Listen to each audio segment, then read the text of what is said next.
संकट चाहिँ के छ भने प्रधानमन्त्री ओलीको पदमा संकट आयो भन्दैमा जनतालाई संकट हैन उहाँको पदमा संकट आयो भन्दैमा अनि मुलुकमा संकटकाल लागू गर्न मिल्छ। पहिला भन्नुभयो कि आफूलाई बेसार विशेषज्ञको रूपमा प्रस्तुत गरेर के भन्नुभयो भने ल यो कोरोना केही पनि होइन बेसारले ठीक हुन्छ। त्यसपछि अहिले हाउस किन अधिवेशन किन अन्त्य गर्यो भन्दाखेरि यो कोरोनाको संकटले गर्दाखेरि हाउसको सेसन चाहिँ अन्त्य गरियो। उहाँले चाहिँ के छ भने आफ्नो पदलाई मुलुकभन्दा माथि राख्नु भएको छ। आफ्नो पदको सर्वोपरिताको आधारमा उहाँ चाहिँ के छ भने शासन सञ्चालन गर्दै हुनुहुन्छ। उहाँ चाहिँ सर्वश्रेष्ठ हो, उहाँको पद सर्वश्रेष्ठ हो, एउटा आत्मकेन्द्रित नेता हो, एउटा आत्ममोहले ग्रस्त नेता हो। तथाकथित उहाँ के चाहिँ राष्ट्रवादको नारा दिनुभयो तर त्यो एउटा केमा फ्लोज थियो, उहाँको राष्ट्रवादका प्रति कुनै कमिटमेन्ट थिएन।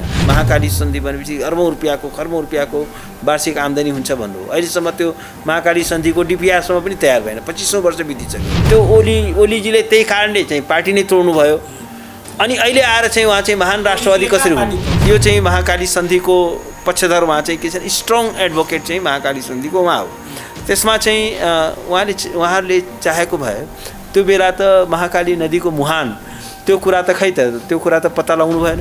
अब अहिलेसम्म नेपालको इतिहासमा साँच्चीको भने one of the best prime minister चाहिँ सर्ट टाइमको लागि हुनुभयो त बीपी कोइराला नै हो। बीपी कोइराला नै एउटा मोडर्न नेपालको एउटा जग बसाल्ने, जबसम्म त्यहाँ नेपालको सार्वभौम सत्ता स्थापित हुँदैन त्यो खाली नाराबाजी गरेर केही पनि अर्थ छैन। हामीलाई चाहिँ के छ भने भूमि चाहिएको छ। अब होइन मलाई के लाग्छ भने उहाँको अब प्रधानमन्त्रीको उहाँको प्रासङ्गिकता पनि समाप्त भइसक्यो। उहाँ completely he is a failed leader. अहिले वास्तवमा ओलीले मध्यावधिको सिफारिस गर्नु भनेको यो संविधान चाहिँ असफल बनाउनु हो, सङ्कटकालको सिफारिस गर्ने पोलिटिकल पोलराइजेसनलाई बढाउनु हो, खतरालाई बढाउनु हो।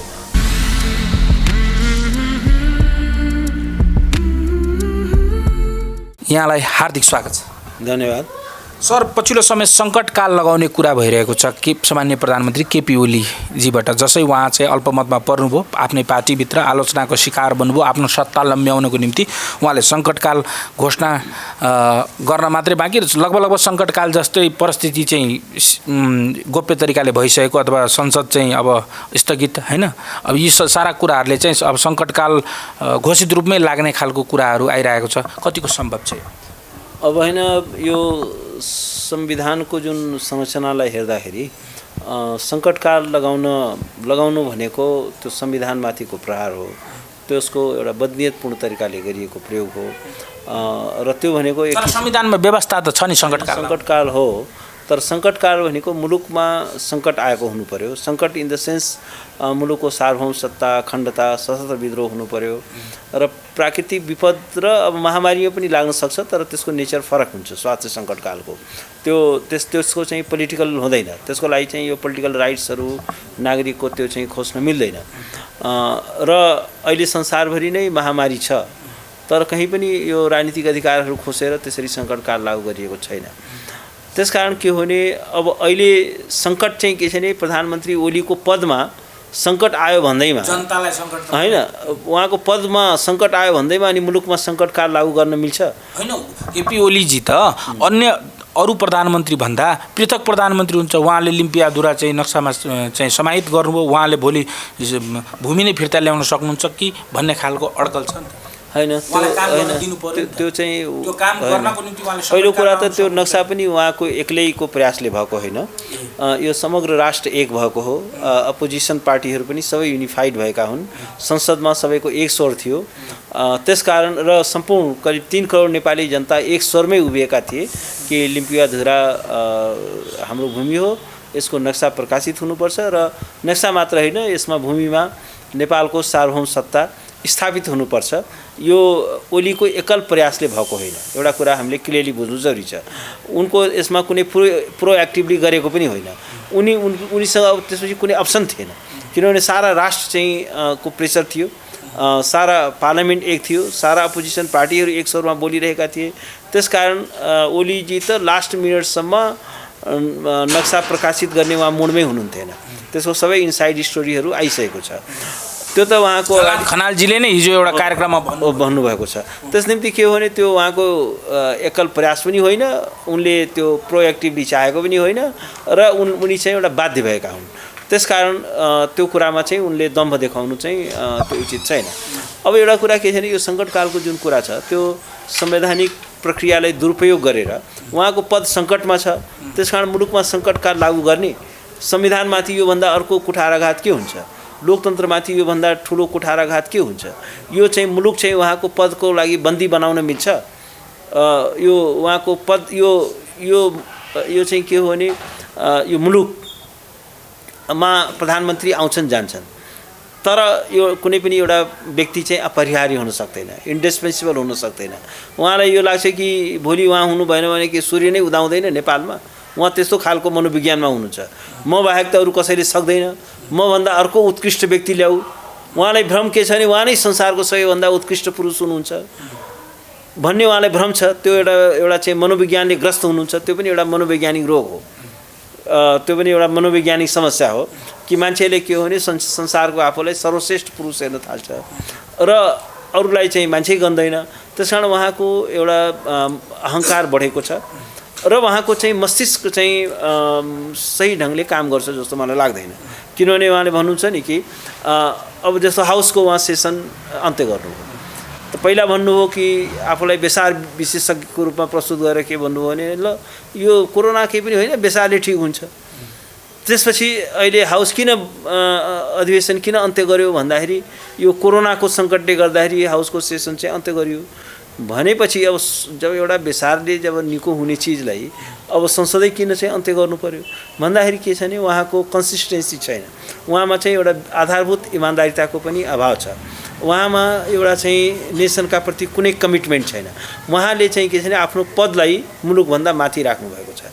आफ्नो पदको सर्वोपरिताको आधारमा उहाँ चाहिँ के छ भने शासन सञ्चालन गर्दै हुनुहुन्छ। उहाँको लागि चाहिँ के छ भने मुलुकभन्दा उहाँ चाहिँ सर्वश्रेष्ठ हो, उहाँको पद सर्वश्रेष्ठ हो, एउटा आत्मकेन्द्रित नेता हो, एउटा आत्ममोहले ग्रस्त नेता हो। अनि आवाज त हिजोको दिनमा पनि उठेका थिए। हिजोको दिनमा पनि नेपाली जनताहरूले चाहिँ हाम्रा गुमेका भूमिहरू, सुस्तामा भएका अतिक्रमणहरू रोक्नुपर्छ भनेका थिए, तर कार्यान्वयन त केपी ओलीजीको पालामा भयो नि त। त्यो क्रेडिट त केपी ओलीजीलाई दिनु पर्यो। यस्तो छ, जब यो 2015मा जब भारतीय प्रधानमन्त्री ओली र चीनको बीचमा एउटा जुन जोइन्ट कम्युनिक आयो, त्यो जोइन्ट कम्युनिकमा चाहिँ इन्डिया र चाइनाको एउटा संयुक्त वक्तव्यमा के भनियो भने कि यसलाई चाहिँ ट्रेड रुटको रूपमा हामीले डेभलप गर्नुपर्छ, गरिनेछ भनेर एउटा चाहिँ कमिटमेन्ट सो भयो।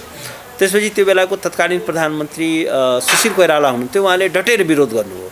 इमिडिएट उहाँले चाहिँ के छ भने टेलिफोनिक कन्भर्सेसन गर्नुभयो इन्डियन प्राइम मिनिस्टरसँग। चाइनालाई पनि चाहिँ के छ भने सिरियसली उहाँ प्रोटेस्ट गर्नुभयो र त्यसपछि अब उहाँको प्रधानमन्त्री त केही समयपछि अब उहाँ प्रधानमन्त्री पनि रहनु भएन र त्यसपछि ओलीजी एउटा राष्ट्रवादको तथाकथित उहाँ के चाहिँ राष्ट्रवादको नारा दिनुभयो, तर त्यो एउटा केमा फ्लोज थियो।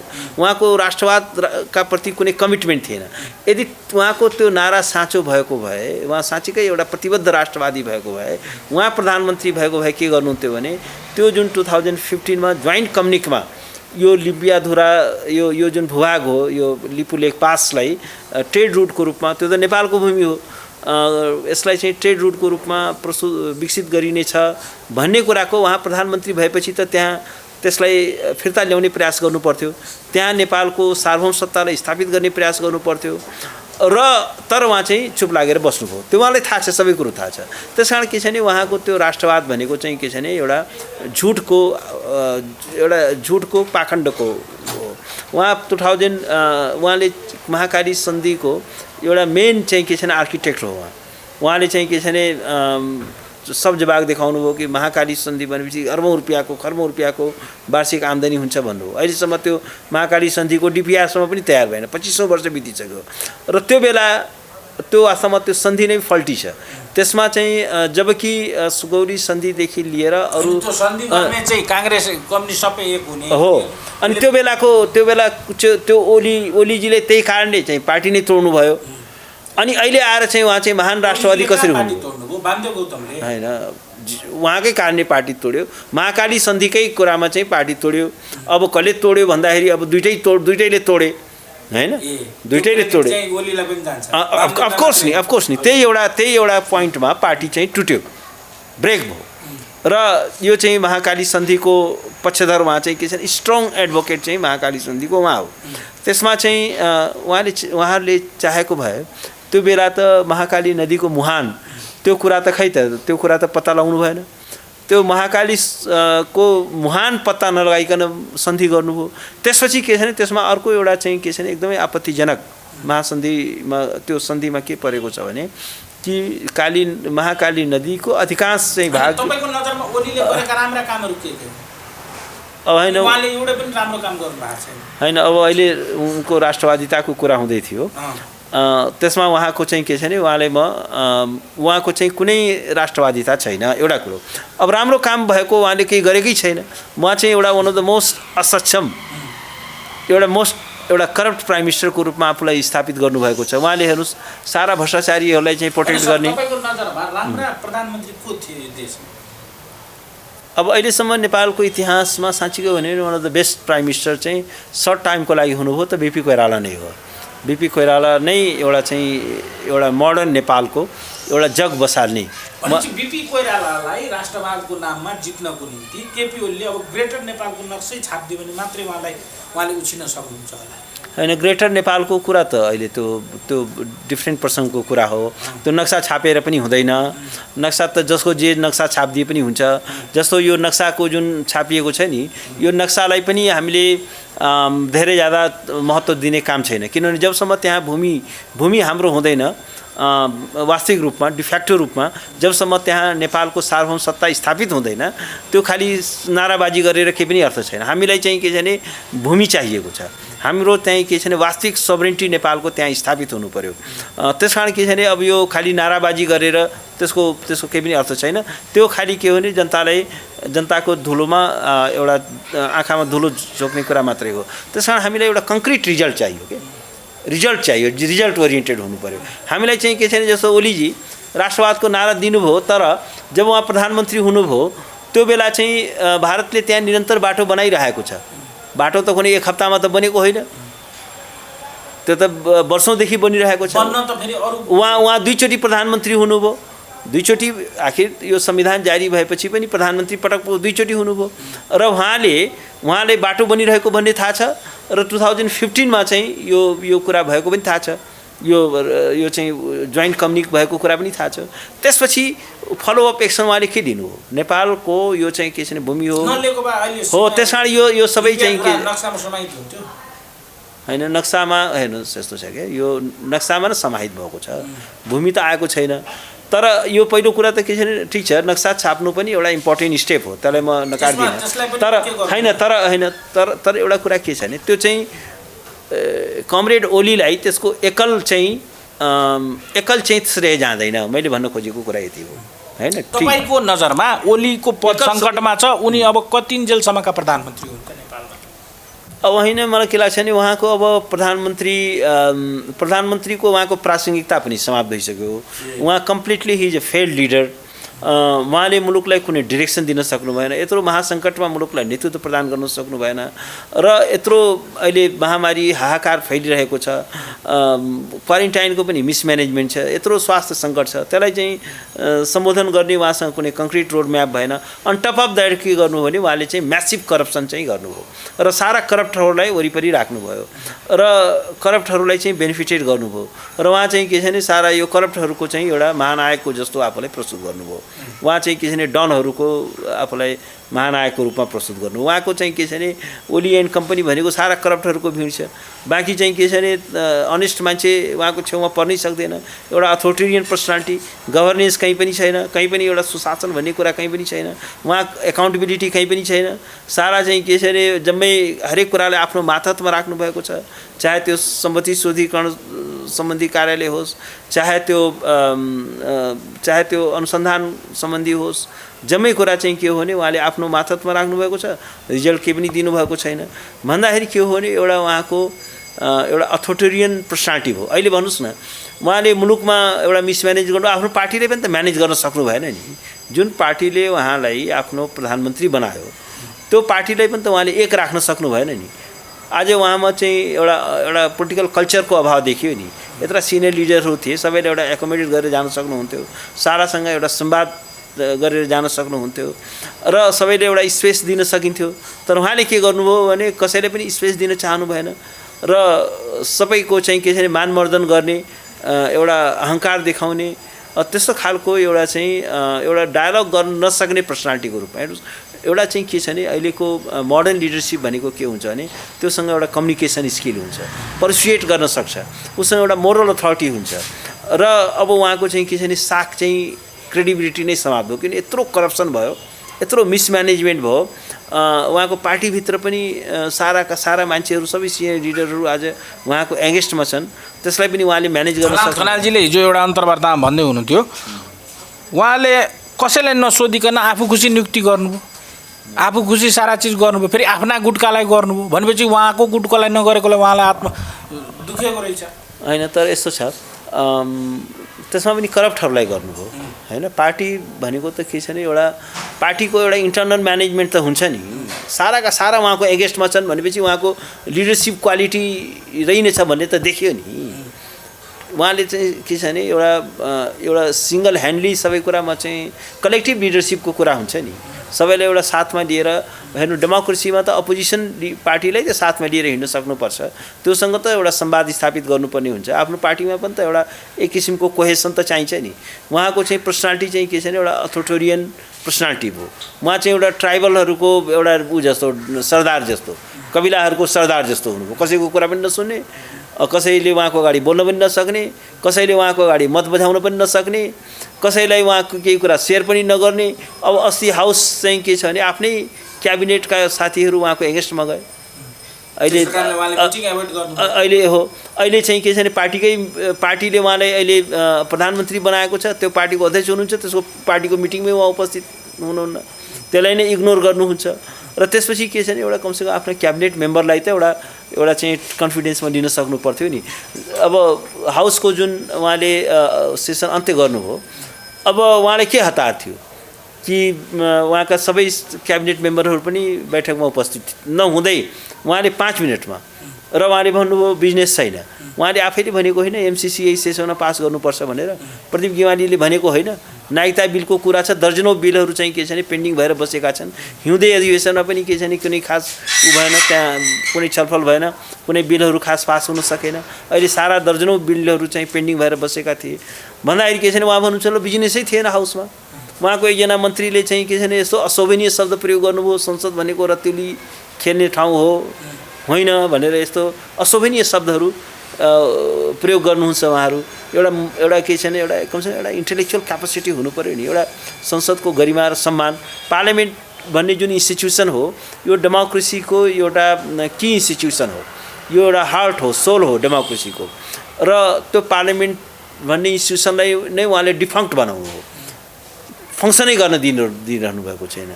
त्यो चाहिँ के छ भने एउटा रबर स्ट्याम्प जस्तो हो। उहाँले खालि प्रधानमन्त्री नियुक्त गरिदिने र त्यसपछि पार्लियामेन्टको के अब औचित्य समाप्त हो, उहाँले सेसनै बसाल्नुहुन्न, त्यसको हाउसै अन्त्य गरिदिनुहुन्छ, सेसनै अन्त्य गरिदिनुहुन्छ भन्दाखेरि एउटा कुरा के छ भने उहाँ संसदलाई पनि फेस गर्न तयार हुनुहुन्न, उहाँ चाहिँ बाहिर जुन जनमत छ त्यसलाई पनि फेस गर्न तयार हुनुहुन्न, पार्टीलाई पनि फेस गर्न तयार हुनुहुन्न भन्दाखेरि त उहाँ त के छ भने एउटा एक्लिएको नेता जस्तो भयो, आइसोलेसनमा परेको नेता जस्तो भयो। त्यो उहाँको आफ्नै कर्मले गर्दाखेरि हो, उहाँको आफ्नै कर्मले गर्दाखेरि उहाँ चाहिँ एक्लिएको हुनुहुन्छ र निरन्तर चाहिँ के छ भने मुलुक आज फेलरको बाटोमा जाँदैछ। तपाईँले देखेको मतलब नेपालको परिस्थिति अब ओलीले पार्टी फुटाएर बनाएको नयाँ पार्टी र कङ्ग्रेसको गठबन्धनमा नयाँ सरकार बन्ने सम्भावना देख्नुहुन्छ? किनभने ओली र शेरबहादुरको गोप्य भेटहरू पटक पटक भइरहेको छ। अब एउटा कुरा के हो भने पहिलो कुरा त के हो भने अहिले उहाँले पार्टी तोड्ने कुरा पनि त्यति सजिलो किन छैन भने होइन ठिक छ, अनि त्यो मैले थाहा पाएँ, अनि ठिक छ, अनि ठिक छ, होइन त्यो ठिक छ, त्यो गर्नुभयो, त्यो कुरा गर्नलाई जसले पनि जे गरिदिए पनि त्यसले अर्थ राख्दैन। तर एउटा वैधानिक रूपमा पार्टी फुट्नको लागि र त्यसले एउटा नयाँ दलको रूपमा मान्यता प्राप्त गर्नको लागि जुन कानुनले होइन, तर फोड्नलाई पनि त जस्तो 40% केन्द्रीय समितिमा उहाँको चाहिँ होल्ड हुनु पऱ्यो, 40% लिनु पऱ्यो नि त। र संसदीय दलको पनि अध्यादेश ल्याउनु छ उहाँले, होइन अध्यादेश ल्याएर, अध्यादेश पहिलो कुरा त के हो भने 80 पनि अध्यादेश ल्याएको हो नि, त अध्यादेश त फिर्ता लिनु पऱ्यो नि, तयारी पुगेको थिएन, होइन त्यस कारण एउटा कुरा के हो भने हो यो सबै कुराहरू भनेको एउटा अनैतिक कार्य हो, इमोरल एक्टिभिटी हो। एउटा चाहिँ नैतिकतालाई त्याग गरेर अब उहाँले एउटा जे पनि गर्न सक्नुहुन्छ। जस्तो तपाईँले भन्नु सङ्कटकाल लागू गर्नु भनेको पनि यो चाहिँ संविधानमाथिको प्रहार हो र यो पार्टी तोडेर एउटा फेरि एउटा अनैतिक गठबन्धनहरू गर्दै जानु कुनै पनि तरहले चाहिँ सरकारमा बस्ने र अब चाहिँ के छ भने 40% छैन, त्यस कारण 40% को त्यो थ्रेसहोल्डै घटाइदिने, त्यसको त्यो रिक्वायरमेन्ट 40% होइन, उहाँसँग अब मानिनुहोस् 15% मात्रै सांसदहरू भए र 15% मात्रै चाहिँ के छ भने केन्द्रीय समितिमा हो भने उहाँले चाहिँ के छ भने त्यही भएर त्यही अनुसारको अध्यादेश पास गरिदिने हो। यो सबै भनेको चाहिँ के छ भने लोकतन्त्रमा यो चाहिँ एकदमै इमोरल काम हो र वास्तवमा यो 40% को पछाडि रासनल छ। यो चाहिँ के छ भने संसारका धेरै देशहरूमा जहाँ पार्टी सिस्टम छ त्यहाँ चाहिँ के छ भने नयाँ दलको एउटा मान्यता प्राप्त गर्नको लागि एउटा 40% को चाहिँ रिक्वायरमेन्ट राखिएको हुन्छ। किनभने तपाईँले एउटा चाहिँ पार्टीको नाममा भोट लिनुभएको छ, त्यो पार्टीलाई तोडेर तपाईँले चाहिँ के हो भने यो जति सङ्ख्यामा पनि तोडेर अनि त्यो म्यान्डेटलाई हाइजेक गर्न तपाईँले पाउनुहुन्न। त्यस कारण के छ भने एटलिस्ट पनि के छ भने मिनिमम रिक्वायरमेन्ट चाहिँ के छ भने 40% को राखेको। त्यसको पछाडिको एउटा रासन छ, एउटा अध्यादेश ल्याउनका लागि एक त भएको संसदको सेसन अन्त्य गर्ने अनि त्यसपछि किनभने अध्यादेश ल्याउनको लागि हाउसको सेसन नभएको बेलामा चाहिँ यो अध्यादेश ल्याउन सकिन्छ। तर यो गम्भीर अनैतिकता हो कि भएको हाउसको चाहिँ सेसनै अन्त्य गरिदिने अनि अब हाउस छैन भनेर अनि अध्यादेश ल्याउने हो। यो नै एउटा संविधानवादमाथि, संवैधानिक नैतिकतामाथि, संवैधानिक मूल्य र मान्यतामाथि, संवैधानिक लोकतन्त्रमाथि यो नै एउटा गम्भीर अपराध हो, गम्भीर आक्रमण हो। ओलीले यता गरे पनि अपराध उता गरे पनि गर्नु चाहिँ के पर्यो सर? होइन, उहाँले चाहिँ के छ भने उहाँले एक्सेप्ट गर्नु पर्यो नि। उहाँ एउटा कुरा उहाँले के बुझ्नु पर्यो भने लोकतन्त्रमा कुनै एउटा व्यक्ति अपरिहार्य हुँदैन। यो एउटा प्लेन एन्ड सिम्पल फ्याक्ट हो। त्यो कुराले उहाँले बुझ्नु पर्यो। उहाँको जन्म नै निरन्तर आजीवन प्रधानमन्त्री हुनका लागि उहाँको जन्म भएको होइन। उहाँलाई आजीवन प्रधानमन्त्री हुने चाहिँ के छ भने अधिकार पनि छैन, त्यो कसैलाई पनि छैन। त्यो चाहिँ कुनै राइट्स हो र संविधानले तपाईँ आजीवन प्रधानमन्त्री रहनुहुन्छ। तपाईँ प्रधानमन्त्री हुनुहुन्छ जबसम्म तपाईँले आफ्नो पार्टीको कन्फिडेन्स संसदीय दलको नेता भइरहनुहुन्छ र हाउसमा तपाईँको मेजोरिटी हुन्छ, तबसम्म तपाईँ प्रधानमन्त्री हुने हो। तर तपाईँले अब संसदीय दलमा पनि तपाईँ बहुमत लुज गरिसक्नुभयो अनि केन्द्रीय समितिमा पनि लुज गर्नुभयो। तपाईँको चाहिँ के छ भने अब संसदीय दलको नेतै नरहेपछि र हाउसमा तपाईँको मेजोरिटी नै नरहेपछि तपाईँ कसरी प्रधानमन्त्री हुनुहुन्छ? त्यो तपाईँको राइट्स हो र कि म चाहिँ भइरहनुपर्छ? तपाईँ अपरिहार्य हो र तपाईँलाई चाहिँ के छ भने तपाईँलाई जनताले जुनसुकै परिस्थितिमा मान्नुपर्छ भने के छ र? त्यसमा पहिला यो कुरालाई एउटा डेमोक्रेटिक यो फ्याक्ट्स हो, कन्स्टिट्युसनल फ्याक्ट हो कि म चाहिँ के छ भने तबसम्म मात्रै प्रधानमन्त्री रहन्छु जबसम्म म होल्ड गर्छु, हाउसको कन्फिडेन्स कमान्ड गर्छु। त्यसले प्रधानमन्त्री हुने नाममा त्यस कारण अब एउटा कुरा बजारमा धेरै तरहको हल्ला फैलाइएको छ कि उहाँले मध्यावधि चुनाव, अहिलेको संवैधानिक परिकल्पनामा उहाँलाई मध्यावधि घोषणा गर्ने अधिकार पनि छैन, संसद भङ्ग गर्ने अधिकार छैन। अहिलेको संविधानको धारा 76ले त्यो कुरालाई क्लियरली चाहिँ के छ भने रोकेको छ। धारा 76 को प्रावधान के हो भने कि पहिलो त के हो भने बहुमतको सरकार बन्छ। अहिले बहुमतकै सरकार छ। भोलि यो बहुमत सिद्धियो भने के हुन्छ भने गठबन्धनको सरकार बनाउन सक्नु पर्यो। गठबन्धनको सरकार बन्नलाई उहाँले 40% भन्दा कम ल्याएर तोड्न पाएन। त्यसपछि अर्को चाहिँ कोलिसन गभर्मेन्ट बन्नलाई फेरि उहाँको नम्बर पुग्नु पर्यो। विदिन 30 डेज उहाँले चाहिँ भोट अफ कन्फिडेन्स हाउसबाट लिन सक्नु पर्यो। त्यो भएन भने अनि लार्जेस्ट पार्टीले त्यो अपर्च्युनिटी पाउँछ सरकार बनाउने जुन हाउसको। त्यसपछि पनि भएन भने अनि अरू कुनै पार्टी जसले चाहिँ के छ भने मैले बहुमत ल्याउन सक्छु, म चाहिँ भोट अफ कन्फिडेन्स लिन सक्छु भनेर एउटा आधार प्रस्तुत गर्यो भने त्यसले त्यो अपर्च्युनिटी पाउँछ। त्यसले पनि 30 दिनभित्र भोट अफ कन्फिडेन्स लिन सकेन भने बल्ल चाहिँ के छ भने यो हाउस डिजल्भ हुन्छ, बल्ल चाहिँ के छ भने मध्यावधि निर्वाचनको बाटो खुल्छ। त्यसकारण के छ भने मान्छेहरू अहिले पनि त्यो 47 सालकै संविधानको ह्याङओभरमा छन् र अहिले पनि के ठानिरहेका छन् भने प्रधानमन्त्रीले चाह्यो भने हाउस भङ्ग गर्न सक्छ, प्रधानमन्त्रीले चाह्यो भने हाउस भङ्ग हुन सक्दैन अहिले। र त्यो पनि के छ भने हाउस भङ्ग भए पनि विदिन 6 मन्थ चाहिँ के छ भने चुनाव गराउन सक्नुपर्छ। अहिले यो कोरोनाको महासङ्कट छ अनि अहिले एउटा गाउँबाट मान्छे अर्को गाउँमा जान सक्दैन, एउटा जिल्लाबाट मान्छे अर्को जिल्लामा जान सक्दैन अनि यो चाहिँ के छ भने कोरोनाको सङ्कट चाहिँ झ्याङिँदै गइरहेको छ अनि 6 महिनामा चाहिँ चुनाव हुन सक्छ। त्यसकारण के छ भने यो संविधानलाई एउटा आत्महत्याको बाटोमा लैजान खोजिँदैछ, हाराकिरी गर्न लगाइँदैछ, संविधानलाई ध्वस्त गर्न खोजिँदैछ र त्यो भनेको एउटा गम्भीर अनैतिकता हो। र एउटा कुरा सङ्कटकाल लगाउने कुरा यो चाहिँ के हो भने त्यसको लागि एउटा एक्सट्रिम मेजर्स हो। त्यसका लागि चाहिँ मिलिट्री प्रयोग गर्नुपर्ने हुन्छ, नागरिकका सबै अधिकारहरू खोज्नुपर्ने हुन्छ, आफ्ना राजनीतिक विरोधीहरूलाई थुनामा राख्नुपर्ने हुन्छ र त्यो भनेको जबसम्म मिलिट्रीले साथ दिँदैन, मिलिट्रीले तबसम्म त्यो सम्भव छैन। मलाई लाग्दैन कि यो यत्रो गैर संवैधानिक काममा, किनभने नेपालको मिलिट्री जे भए पनि एउटा कन्स्टिट्युसनका प्रति ऊ चाहिँ लयल छ, एउटा संविधानलाई मान्दै आएको छ। नेपालको मिलिट्री चाहिँ धेरै पोलिटिकल मिलिट्री होइन, धेरै पाकिस्तानको जस्तो मिलिट्री होइन, यो एकदमै अनुशासित मिलिट्री हो र अनकन्स्टिट्युसनल मुभलाई चाहिँ मिलिट्रीले साथ दिन्छ जस्तो मलाई लाग्दैन। र एउटा कुरा के छ भने राष्ट्रपति महोदयले पनि यस्तो सङ्कटकालको यस्तो चाहिँ के छ भने सिफारिसलाई उहाँले चाहिँ अनुमोदन गर्नु हुँदैन हो। त्यसकारण अब यो भनेको चाहिँ के छ भने एउटा संवैधानिक एउटा दुर्घटना निम्ति छ। राष्ट्रपतिको पनि एउटा चाहिँ के छ भने संविधानको एउटा पालन संरक्षणकर्ताको रूपमा संविधानले महत्त्वपूर्ण भूमिका दिएको छ। त्यो भूमिकाबाट उहाँ चाहिँ के छ भने च्युत हुनु भनेको अब वास्तवमा भन्यो भने त्यो त एउटा महाभियोगको लागि पनि बाटो खुल्छ नि। उहाँ भनेको चाहिँ के छ भने एउटा राष्ट्रपतिलाई महाभियोग पनि लाग्न सक्छ, किन एक्ज्याक्टली एउटा चाहिँ के छ भने उहाँलाई त एउटा अल्टिमेट गैर संवैधानिक एउटा राष्ट्र यो मन्त्री परिषदको या प्रधानमन्त्रीको हरेक सिफारिसलाई आँखा चिम्लेर र अनकन्स्टिट्युसनल एउटा मुभलाई पनि एउटा लेजिटिमाइज गर्नु, त्यसलाई पनि एउटा चाहिँ ओके गर्नु भनेको त त्यो गम्भीर असंवैधानिक काम हो र उहाँलाई पनि एउटा चाहिँ महाभियोगको बाटो खोल्न सक्छ, उहाँमाथि पनि महाभियोग लाग्न सक्छ। त्यो कुरा पनि के छ भने आत्मसात गर्नु जरुरी छ। उसो भए अन्तमा फेरि पनि अलिकति फिल्टर गरेर भनिदिनुहोस्, ओलीले के गर्छन् अथवा उनले के गर्नुपर्छ, अबको विकल्प के? होइन, मेरो विचारमा ओलीले के गर्नुपर्छ भन्दाखेरि त्यो मेरो एडभाइस के छ भने पहिलो कुरा चाहिँ के छ भने यदि उहाँले अहिले संसदीय दलमा आफूलाई टेस्ट गर्नुपर्छ, फेल हुन्छ भने उहाँले चाहिँ स्टेप डाउन गर्नुपर्छ। नम्बर 1, उहाँसँग विकल्प छैन, उहाँ त्यसै पद जान्छ नि।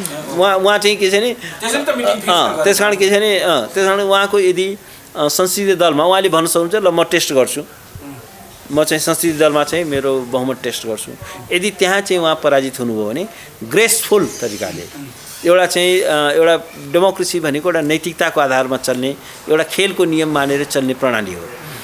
त्यस कारण उहाँले चाहिँ एउटा ग्रेसफुल तरिकाले त्यो गरेर या त यो कुरा पहिले नै उहाँले रिड गरेर पहिले नै रिजाइन गरिदिनु राम्रो, तर उहाँले लाग्छ कि होइन म टेस्ट गर्छु भने त्यो पनि गर्न पाउनुपर्छ। तर उहाँको यदि त्यहाँ मेजोरिटी रहन्छ भने उहाँले स्टेप डाउन गरिदिनुपर्छ। एक अब अर्को कुरा के छ भने त्यही नै हो, उहाँको गर्नुपर्ने कुरा त्यो हो। अब उहाँले गर्न चाहिँ के सक्छन् भन्दाखेरि उहाँको चाहिँ उहाँ एउटा खतरनाक व्यक्तित्व हो। उहाँको चाहिँ के छ भने यो उहाँको जुन मुभ छ र जसरी उहाँ प्रस्तुत हुँदै हुनुहुन्छ, जसरी उहाँले हिजो आफ्ना मन्त्रीहरूलाई पनि भन्नुभयो कि म चाहिँ एक्सन लिन सक्छु, त एक्सन भनेको के छ भने एउटा अनकन्स्टिट्युसनल मुभ उहाँले गर्न सक्नुहुन्छ। जस्तो भन्नुहोस् न, धारा 76 अनुसार यो हाउस डिजल्भ हुन सक्दैन, तर उहाँले एउटा असंवैधानिक चाहिँ के छ भने सबभन्दा बढी डिस्टर्ब गर्ने प्रचण्ड हो। एकछिन यसलाई पुरा गरिदिनु, यसलाई अलिकति हामीले केयरफुल। तर एउटा कुरा जोखिम के छ भने उहाँले एउटा असंवैधानिक सिफारिस पनि गर्न सक्नुहुन्छ र किनभने अघि तपाईँले नै भने जस्तो अब राष्ट्रपतिले चाहिँ के छ भने उहाँसँग कुनै मत बचाउनुहुन्न, उहाँले कुनै इन्डिपेन्डेन्ट माइन्ड प्रयोग गर्नुहुन्न, उहाँमा त्यो क्यापासिटी पनि देखिएन कि उहाँले आफ्नो इन्डिपेन्डेन्ट माइन्ड प्रयोग गर्ने। अस्ति पनि अध्यादेश उहाँले 2 मिनटमा क्लियर गरिदिनु भयो, हाउसकै सेसन पनि उहाँले 2 मिनटमै क्लियर गरिदिनु हो। एउटा चाहिँ के छ भने छलफल गर्नु पर्थ्यो, त्यो गर्नु भएन। त्यसको यो संवैधानिक परिषद सम्बन्धी त्यो पनि 2 मिनटमा गरिदिनु, जो कि एन्टी कन्स्टिट्युसनल त्यो अध्यादेश थियो। त्यस कारण अब उहाँले चाहिँ सिफारिस गर्ने र उहाँले चाहिँ 2 मिनटमै त्यसलाई चाहिँ के छ भने असंवैधानिक भए पनि उहाँले गरिदिएपछि त अब त्यो चाहिँ एउटा दुर्घटना त भयो नि। भोलि कोर्टमा च्यालेन्ज होला, कोर्टमा त्यसको चाहिँ आउनलाई टाइम लाग्ला, के होला, त्यसले अर्को जटिलतामा गयो, मुलुक अर्को कोर्समा जान्छ। तर उहाँमा चाहिँ के छ भने त्यो उहाँ चाहिँ एउटा दुस्साहसी व्यक्ति जस्तो पनि देखिन्छ। त्यो दुस्साहस उनले गर्न सक्छ, किनभने जुन किसिमको उनको माइन्डसेट छ, कुनै थटफुल नेता होइन उहाँ, कुनै भिजन भएको नेता होइन, कुनै एउटा पछि समय इतिहासमा मेरो नाम रहोस्, एउटा म चाहिँ एउटा नैतिक एउटा नेताको रूपमा भन्ने उहाँको त्यो ड्रिम छैन। उहाँ चाहिँ जति दिन बढ्ता हुन्छ होइन अब त्यो चाहिँ उहाँको कार्यले देखिएन नि। उहाँ त के छ भने जसरी पनि पदमा टाँसिरहनु पर्यो। उहाँलाई भ्रम के छ भने म धेरै दिन प्रधानमन्त्री भयो भने मेरो नाम चाहिँ इतिहासमा उच्च रहन्छ, त्यो होइन। धेरै दिन प्रधानमन्त्री भएर त्यसको चाहिँ नाम उच्च हुने होइन। मरिचमान सिंह चाहिँ के छ भने लामो समयसम्म प्रधानमन्त्री भयो, उनको के नाम छ र। तर बिपी कोइराला 1.5 वर्ष मात्रै हुनुभयो, तर इतिहासमा एउटा अमिट छाप छोड्नुभयो नि। तपाईको डायनामिजम, तपाईको भिजन, तपाईको मोरालिटी, तपाईले एउटा नेसनको चाहिँ इमेजिनेसनलाई कसरी क्याप्चर गर्नुभयो, राष्ट्रको आकांक्षालाई कसरी तपाईले बाणी प्रदान गर्नुभयो, कसरी तपाईले एक्ट गर्नुभयो, त्यो म्याटर गर्छ। तपाईले चाहिँ के छ भने धेरै लामो समयसम्म चाहिँ के छ भने प्रधानमन्त्री सूर्यबहादुर थापा धेरैचोटि प्रधानमन्त्री भयो, त्यसले के होइन, तर के उनको इम्प्याक्ट छ त कुनै नेपालको इतिहासमा कसैले सम्झिने लायक एउटा काम गर्नुभएको छ। तपाईले के छ भने लामो समय हुनु पर्दैन, एउटा चाहिँ इतिहासले सम्झिन लायक एउटा दुईटा राम्रो काम गर्नुभयो भने तपाईले इतिहासले सम्झिन्छ। धेरै दिनसम्म प्रधानमन्त्री नभए पनि उसको नाम रहन्छ। गान्धीजी कुनै पदमै पुग्नु भएन नि त। आज चाहिँ भारतमा महात्मा गान्धी भनेर चिन्छ नि मान्छेले। गणेश मानजी हो, गणेश मानजी त प्रधानमन्त्री अस्वीकार गरिदिनु भयो नि, तर उहाँको स्थान उच्च छ नि। त्यस कारण पदले मात्रै नेता हुने होइन र धेरै दिन पदमा बस्दैमा त्यो नेता हुने पनि होइन। त्यस कारण अब यो सिम्पल फ्याक्ट उहाँले बुझे जस्तो लाग्दैन। त्यस कारण उहाँले चाहिँ के हो भने एउटा त्यो मुभ पनि गर्न सक्नुहुन्छ। अब सङ्कटकालै पनि इम्पोज गरिदिन सक्नुहुन्छ। उहाँलाई त विनाशकाले विपरीत बुद्धि, अनकन्स्टिट्युसनल मुभ हो। राष्ट्रपति उहाँको चाहिँ के छ भने जे भन्यो त्यही गरिदिनेवाला हुनुहुन्छ, त्यो गरिदिन सक्नुहुन्छ। अब भोलि कोर्टमा च्यालेन्ज हुँदै गर्ला, कोर्टमा च्यालेन्ज भएर त्यो फैसला आउन कहिले कहिले, तर एउटा चाहिँ ड्यामेज त भइहाल्यो। संविधान त एउटा क्षतिग्रस्त भयो, संविधान त दुर्घटनाग्रस्त भयो, मुलुक एउटा अस्थिरताको बाटोमा गयो। अब भोलि संविधान नै असफल हुन सक्ने जस्तो देखियो नि त। अहिले वास्तवमा ओलीले मध्यावधिको सिफारिस गर्नु भनेको यो संविधान चाहिँ असफल बनाउनु हो, सङ्कटकालको सिफारिस गर्ने पोलिटिकल पोलराइजेसनलाई बढाउनु हो, खतरालाई बढाउनु हो। तर अब के हो भने एउटा के हुन्छ भने आफूलाई नै सर्वोपरि ठान्ने जुन नेता हुन्छ त्यो धेरै खतरनाक हुन्छ, जसले आफूलाई फर इक्जाम्पल ओली उहाँलाई के लाग्छ भने म नै एउटा संसारको केन्द्र हुँ, सारा चाहिँ के छ भने ग्रहहरूले चाहिँ सूर्यलाई घुम्छन् तर भन्ने छ। तर उहाँलाई के लाग्छ भने यो सबै ग्रह ताराहरू नक्षत्रहरू सबै मेरो परि घुम्छन् भन्ने पनि उहाँलाई भ्रम हुनसक्छ। त त्यस्तो भ्रम भएको व्यक्तिहरू चाहिँ धेरै खतरनाक हुन्छ। उसले आफूभन्दा बढी डिस्टर्ब गर्ने ओलीलाई अहिले प्रचण्ड छन्, प्रचण्डलाई द्वन्द्वकालीन मुद्दा लगाएर भित्र हुने सम्भावना कतिको छ? अब चाहिँ के हो भने अब अहिलेसम्म त्यही चाहिँ प्रचण्डलाई चाहिँ के छ भने उहाँ चाहिँ महान चाहिँ नेता हो भनेर पार्टी मर्ज गराउनु भयो होइन। अब अहिले चाहिँ आएर त्यो पनि त एउटा अपर्च्युनिस्टिक हुन्छ, तर त्यो उहाँले गर्ने होइन। त्यसको लागि त के छ अरू नै संयन्त्र छ नि, त्यसका लागि त अरू होइन अख्तियार होइन। त्यसको लागि त के छ भने यो हुन त अब त्यो कमिसन जुन बनाइएको छ त्यो पनि बेकारको कमिसन छ होइन, त्यो पनि बेकारको कमिसन छ, त्यसले पनि केही गर्दैन। तर त्यो कुरा चाहिँ के छ भने उहाँले डिक्टेट गरेर हुने कुरो छैन, आजको भोलि हुनेवाला छैन। त्यसको लागि त के छ भने अब अनुसन्धान हुनु पर्यो, सारा कुरा हुनु पर्यो र त्यो चाहिँ अहिले तत्काल उहाँले गराउन सक्ने कुरो छैन। अब अख्तियारहरूको प्रयोग पनि गर्न सक्नुहुन्छ उहाँले। अहिले मैले पढ्दै थिएँ माधव नेपालजीलाई पनि त्यो त्रास रहेछ या अरूलाई पनि त्यो गरिदिन सक्छ, त्यो त्रास धेरैलाई छ। अब यहाँ के हो भने सबै इन्स्टिट्युसन्सहरूलाई उहाँले आफ्नो कब्जा गर्नुभएको छ, अख्तियार उहाँले कब्जा गर्नुभएको छ र त्यसको पोलिटिकल प्रयोग हुन्छ अब एक्ज्याक्टली। त्यस कारण के हो भने अब इन्स्टिट्युसन्सहरूलाई जसरी उहाँले कब्जा गर्नुभएको छ त्यो एउटा, त्यस कारण के हो भने अब ओली एउटा चाहिँ तानाशाह हुन सक्छन् र यसले चाहिँ के छ भने संविधानलाई एउटा गम्भीर दुर्घटनामा प्राप्त गर्न सक्छ, संविधानलाई गम्भीर दुर्घटनामा लैजान सक्छन्। संविधानमाथि चाहिँ अपूरणीय क्षति हुन सक्छ, त्यो खतरा चाहिँ अहिले देखिँदैछ। नेपाली जनताको लागि के छ के गर्ने होइन, नेपाली जनता अब हामी चनाको हुनु पर्यो, सचेत हुनु पर्यो। अब हामीले बोल्नु पर्यो र यस्तो अनकन्स्टिट्युसनल मुभलाई हामीले एक्सेप्ट गर्नु भयो। तर केपीओलीको समर्थनमा त विभिन्न चितवनमा, वीरगञ्जमा, काठमाडौँको मैतीघरमा जुलुसहरू निस्कियो। अब यो चाहिँ कस्तो लाग्यो भने मैले यो जुलुसहरूको न्युजहरू पढिरहेको छु अनि मलाई त्यो पञ्चायतको पुरानो दिनको सम्झना आयो कि पञ्चायत कालमा पनि के गरिएको थियो भने जब आन्दोलन उठ्यो अनि देशैभरि चाहिँ के छ भने प्रतिकार समिति चाहिँ गठन गरियो।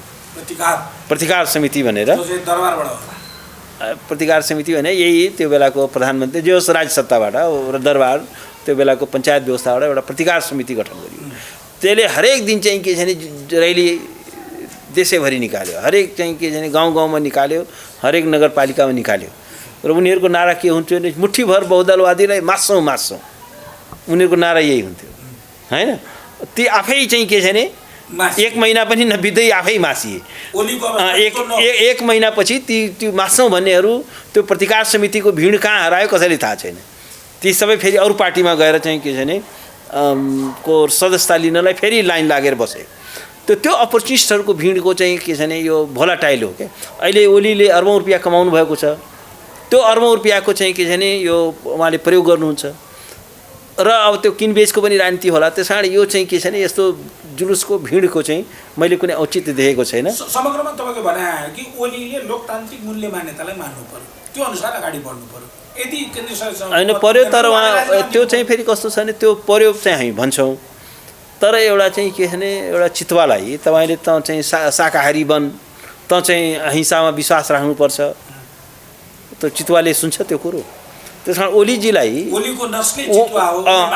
होइन अनि ओली त्यही हो, ओलीजीलाई होइन नेपाल चाहिँ यो चाहिँ अहिंसाको मुलुक हो, यहाँ गौतम बुद्ध जन्मेका थिए भनेर उहाँले चाहिँ तपाईँ इमान्दार हुनु पर्यो, भ्रष्टाचार गर्नु भएन। अब उहाँ चाहिँ भ्रष्टाचार नै उहाँको राजनीतिको स्रोत हो।